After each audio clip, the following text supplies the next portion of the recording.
세계를 경영하다 채널 비아 시청자 여러분 안녕하세요. 여름입니다. 저는 지금 창덕궁에 와 있습니다. 자, 제가 창덕궁에 온 이유는요, 저는 정말 부끄럽습니다. 저는 단 한 번도 창덕궁에 와본 적이 없습니다. 굉장히 부끄러운 일이에요. 자, 그렇게 제가 유럽을 그렇게 많이 왔다 갔다 하면서 남의 나라 궁전들, 아름다운 궁전들을 정말 다 가봤으면서 정작 우리나라에 있는, 그것도 유네스코 세계문화유산으로 등재되어 있는 이 창덕궁을 단 한 번도 와보지 않았다는 것에 대해서 굉장히 큰 부끄러움을 많이 느끼고 있어요. 심지어 우리 집이랑 가까워요. 버스 타면 20분이면 오고. 자, 그래서 제가 얼마 전에 창덕궁에 바람쐬러 한번 들어와 봤어요. 와봤는데 너무 아름다운 거예요. 진짜로 한 바퀴 둘러보자마자 왜 창덕궁이 유네스코 세계문화유산으로 등재되어 있는지 바로 알아챘습니다. 굉장히 아름다워요. 그리고 후원 같은 경우는 왕실의 정원이에요. 이 정원은 해설사님과 함께 입장을 해야만 볼 수가 있어요. 그래서 예약을 꼭 하시고 오시는 게 좋은데, 오늘은 또 현장 예매가 가능하기 때문에 이 하이라이트라고 불리우는 후원까지 여러분들에게 보여드릴 수 있을 것 같습니다. 자, 그러면은 저와 함께 창덕궁을 한번 가보시죠. 창덕궁에 도착하면 정문인 도나문이 나옵니다. 저 문을 통해서 입장이 가능하죠. 하지만 그 전에 티켓을 끊으러 가야겠죠. 자, 왼쪽으로 쭉 직진하시면 티켓 오피스가 나옵니다. 내부에는 왕실의 정원인 후원 입장 타임테이블과 현재 신청할 수 있는 자녀석이 친절하게 나와 있고요. 오픈 시간, 마감 시간도 잘 나와 있습니다. 저는 12시 입장 후원 티켓을 구매했고요. 후원 입장료는 5,000원, 창덕궁 입장료는 3,000원. 이럴 수가. 얼마라고요? 단돈 8,000원. 네, 정말 저렴하죠. 후원은 성수기인 9월, 10월에는 진짜 매진 행렬이니까 꼭 미리 인터넷 예매를 하고 오셔야 돼요. 단풍이 진짜 이쁘거든요. 티켓을 구매했으면 창덕궁의 정문인 도나문으로 티켓을 들고 바코드 찍고 바로 입장! 창덕궁을 입장하자마자 제일 먼저 만날 수 있는 것이 바로 이 다리입니다. 이 다리는요, 창덕궁에서는 굉장히 의미가 있는 다리죠. 서울에서 가장 오래된 돌다리고요. 무려 500년이 넘었답니다. 그리고 의식적으로 굉장히 의미 있는 다리라고 보시면 돼요. 지금은 흐르고 있지 않지만 밑에는 금천이라는 내가 흘렀어요. 이 금천은요, 궁궐의 안과 밖을 구분해주는 경계의 의미를 또 가지고 있죠. 곧 이 다리를 건너야만 관리들의 출근, 등청이라고 하죠. 이 등청을 인정해줍니다. 근데 저도 이거 깜짝 놀랐는데, 만약에 결근, 여러분 또는 지각을 하면 어떻게 되는지 아십니까? 뭐 적당히 심할 선 하나 적겠지라고 생각하실 수 있겠지만, 조선시대 때 결근을 하게 된다면요, 곤장 10대입니다. 와우! 그렇다면 여러분 지각하면 몇 대인 줄 아세요? 한 대, 5대. 놀라지 마세요. 무려 50대를 맞는답니다. 이런 젠장. 그럼 누가 지각을 해? 차라리 안 나가죠. 그렇죠? 무슨 이유였을까요? 50대를 맞고서라도 출근을 하는 충성심을 보는 건가? 모르겠어요. 자, 그리고 다리 왼쪽에 보시면은 거북이 석상, 오른쪽은 해태 석상, 이렇게 볼 수가 있는데, 이런 걸 서수라고 해요. 좋은 기운을 가진 석상이죠. 그러니까 이 금천을 따라 들어오는 나쁜 기운을 막아주는 수호신 역할을 한다고 합니다. 유럽에도 비슷한 걸 볼 수가 있었는데, 그 파리 노트르담 대성당 아시죠? 거기 가시면 가고의 상이라고 있어요. 악령을 쫓아내는 문지기 역할이죠. 어떻게 보면 비슷하네요. 그죠? 자, 금천교를 지나서 진선문을 지나면 삼도라는 길이 나옵니다. 자, 가운데가 툭 튀어나와 있고요. 조금 더 높습니다. 그죠? 누가 다니는 길이었을까요? 당연히 왕이죠. 자, 그래서 이 길을 어도라고 합니다. 이 어도를 밟으면은 그 당시 어떻게 됐을까요? 뭘 어떻게 돼? 바로 곤장 맞는 겁니다. 그죠? 지금은 상관없으니까 이왕 걷는 거 우리 한번 어도로 멋지게 한번 걸어봅시다. 어도를 걷다가 왼쪽을 보면 인정문이 있어요. 뭔가 웅장한 느낌이 딱 들죠. 그죠? 자, 인정문 안으로 들어가면 창덕궁 건축물 중 가장 권위가 높은 건축물이라 할 수 있는 인정전이 나옵니다. 자, 인정전 앞에 이 마당은요, 조회를 하는 곳인 조정마당이라고 불러요. 자, 가운데에는 아까 제가 말씀드린 길이죠. 삼도.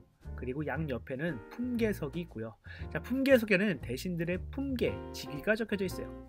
오른쪽 동쪽 품계석에는 문관이 자리해서 동반, 자, 서쪽 품계석에는 무관이 자리해서 서반, 동반과 서반 합쳐서 뭐라고? 양반. 그리고 건축물 지붕 끝에 보시면 동물 모양으로 작은 상들이 있어요. 자, 아까 금천교에서 봤던 거북이상과 해태상과 같은 역할을 하고 있다고 보면 돼요. 수호신 역할이죠. 자, 내부를 보시면 모든 궁궐에 똑같이 있는 용상이 있고요. 용상 뒤에 1월 오봉도가 그려져 있어요. 자, 그림을 보시면 해와 달이 그려져 있죠. 왕과 왕비를 상징한다고 하고 또는 음과 양을 상징한다고도 합니다. 그리고 5개의 산봉우리는 우리나라 국토 동서남북 중앙을 상징한다고 합니다. 곧 임금님께서 세상의 중심에서 동서남북 사방을 음양의 이치에 따라 다스린다 정도로 해석될 수가 있겠죠. 자, 이 그림은 정전뿐만 아니라 임금님의 집무실 그리고 야외 행차할 때 항상 가지고 다니면서 임금님의 뒤를 장식하는 굉장히 중요한 의장물이라고 할 수가 있어요. 네, 맞습니다. 굉장히 익숙하죠, 그죠? 우리나라 지폐에도 저 그림이 있습니다. 자, 임금님 뒤를 장식해야 하니까 얼마짜리겠어요? 맞습니다. 10,000원짜리죠. 세종대왕님 뒤에 그려져 있습니다. 자, 그리고 저 정보는 뭐야? 조선시대인데 맞는 건가 하시는 분들 계실 텐데 저는 정확히 기억나거든요. 이 한국사 시험 공부하는데 경복궁에 1887년에 최초로 전기가 들어왔는데 역시나 해설사님께 여쭤보니까 1894년에 창덕궁에 2번째로 들어왔다고 합니다. 지금 보시는 저 정보들은요 1908년경에 설치된 걸로 추정된다고 해요. 그 밖에도 순종 황제가 덕수궁, 그러니까 그 당시 경운궁에서 이곳으로 궁을 옮기면서 근대식으로 수리를 하셨다고 하는데 요거 찾아보는 재미도 있어요. 자, 그래서 보시면 유리로 된 창문도 볼 수가 있어요. 겉에서 보는 창문은 한지를 바른 전통문인데 안에는 유리로 된 창문을 볼 수가 있고 노란 서양식 커튼, 가장 큰 변화는 바로 바닥이 나무로 깔려져 있다는 점. 무늬는 헤링본 무늬. 와, 이 헤링본 무늬는 여기서 보네요. 제가 피렌체에서 그 두오모, 이 브루넬레스키 돔을 설명할 때 내부를 튼튼하게 짓기 위해서 헤링본 모양으로 벽돌을 쌓았다고 이렇게 설명을 하는데 여기 왠지 헤링본 무늬 여기서 보니까 굉장히 반갑고 신기하네요. 자, 여기는 선정전이라고 하는 곳이에요. 임금님과 신하들이 국가의 중요한 정책을 의논하고 결정하셨던 곳. 그리고 일단 외부를 보시면요 이게 하이라이트입니다. 기와 색깔이 어때요? 너무 이쁘지 않습니까? 맞습니다. 청기화예요. 저 청색은요 아라비아에서 수입한 이 회회청이라는 원료를 사용해서 유약을 발라 도자기 굽듯이 아주 높은 고온에서 구워낸 거예요. 그래서 저렇게 반짝반짝한 거죠. 신기한 거는 이 보는 각도에 따라서 색깔도 약간 다르게 보인다는 거 정말 신기하지 않습니까? 게다가 저 원료가 아라비아에서 가져와야 했기 때문에 굉장히 비싸고 귀했어요. 그리고 원료가 있다 해도 저렇게 색깔을 내서 기와로 구워내는 기술은 정말 어려웠다고 합니다. 그리고 희소성도 있어요. 맞습니다. 여러분은 현존하는 궁궐의 전각 중에 유일하게 남은 청기화 건물을 보고 계십니다. 소름! 낙선제는 조선의 24대 임금인 헌종이 돌아가시기 2년 전 바로 1847년에 개인적인 공간으로 만든 곳입니다. 총 3채의 건물이 있어요. 석복헌과 수강제라고 하는 건물이 있습니다. 이 석복헌은요 헌종의 후궁이었던 경빈 김씨의 처소로 사용되었고 수강제는 헌종의 할머니께서 머무르셨고요.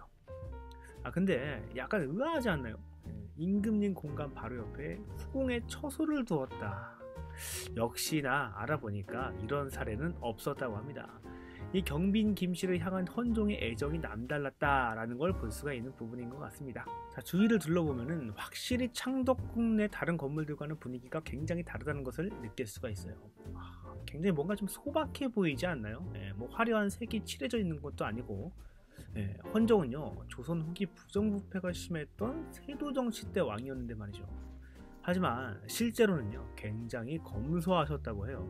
자신의 5대조 할아버지였던 영조왕의 그 검소함을 항상 본받고 싶어 했다고 합니다.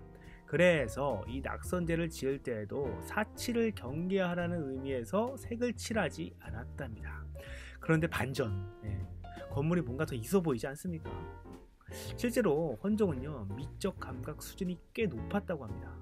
이 색을 칠하지 않는 대신에 무늬와 장식을 사용을 했어요. 이 주변의 창살 무늬들과 방의 창살 무늬 그리고 뒤뜰로 가시면 뒤뜰에 있는 창살의 무늬가 다 다릅니다. 이 디테일 보십시오 여러분들. 게다가 이 불규칙적인 무늬, 여기 뒤편에 이 아궁이가 있는데 여러분들 이 아궁이에서 날리는 불씨를 막아주는 게 바로 방화벽이에요. 근데 이 방화벽조차도 굉장히 센스 있게 빅렬 무늬를 사용했다는 점, 아니, 뭔가 현대 예술 같아 보이지 않나요? 아, 대단하십니다. 헌종 임금님께 박수 한번 보내드릴게요. 자, 끝이 아닙니다, 여러분들. 자, 오른쪽 벽에 육각형 무늬 보이시죠? 먼저 거북이 등껍질 같죠? 맞아요. 우리나라 거북이는 무엇을 상징하죠? 맞습니다. 불로장수죠. 센스 있게 표현을 굉장히 잘 해놨어요. 그리고 이 낙선제는요, 조선의 마지막 황실 가족이 거처했던 곳입니다. 자, 조선의 마지막 황태자비 이방자 여사님이 이곳 낙선제에서 머물렀어요. 그리고 고종황제의 늦둥이 딸이죠. 네, 여러분들도 한 번쯤 들어보셨을 덕혜옹주. 자, 이분은 염력 건물인 수강제에서 머물렀답니다. 언제까지? 무려 1989년까지요. 와우. 여러분들 88 올림픽도 보고 돌아가셨네요. 이런 거 보면 참 신기하지 않나요? 어떻게 보면 참 우리나라가 짧은 시간 안에 참 많은 일이 있었다는 걸 새삼 느끼게 돼요. 자, 두 분은 같은 해 같은 달 1989년 4월에 돌아가셨죠. 자, 실제로 두 분이 여기서 생활을 하셨기 때문에 많은 부분이 굉장히 많이 변형이 되어서 이 전문가들의 고증과 자문을 받아서 헌종 때 처음 지어진 모습으로 복원을 하게 된 겁니다. 자, 이제 후원 입장 시간이 다가왔습니다. 드디어 봅니다. 드디어. 저번 그 극성수기인 9월 10월에 보고 싶었는데 이 매진 행렬로 인해서 아쉽게도 볼 수가 없었어요. 지금이라도 볼 수 있는 게 어딥니까?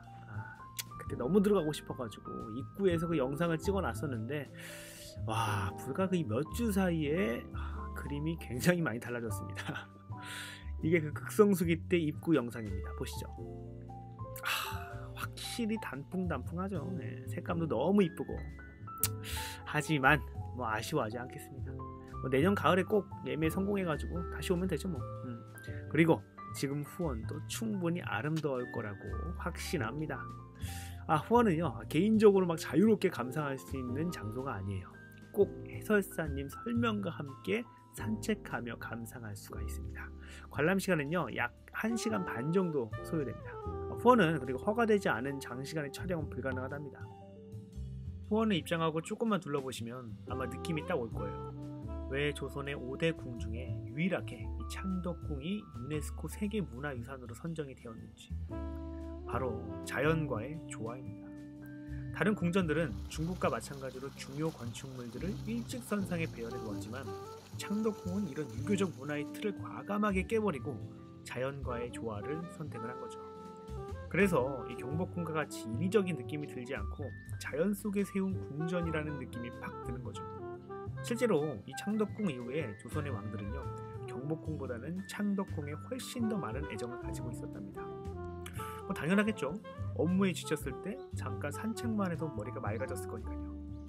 저도 내가 진짜 서울 한복판에 있는 게 맞는 건가 라는 생각이 들었습니다. 유럽에 내노라하는 궁전들을 정말 많이 가봤지만 창덕궁이 더하면 더했지 결코 못하다는 생각은 들지 않았습니다. 우리만의 아름다움을 200% 잘 살린 최고의 궁전이라고 생각합니다. 여러분들도 꼭 한번 느껴보시길 바랄게요. 앞으로 우리나라 역사와 관련된 컨텐츠들도 많이 올려보도록 할 테니까요. 좋아요, 구독 다들 아시죠? 자, 그럼 우리 다음 경위지에서 만나요. 안녕.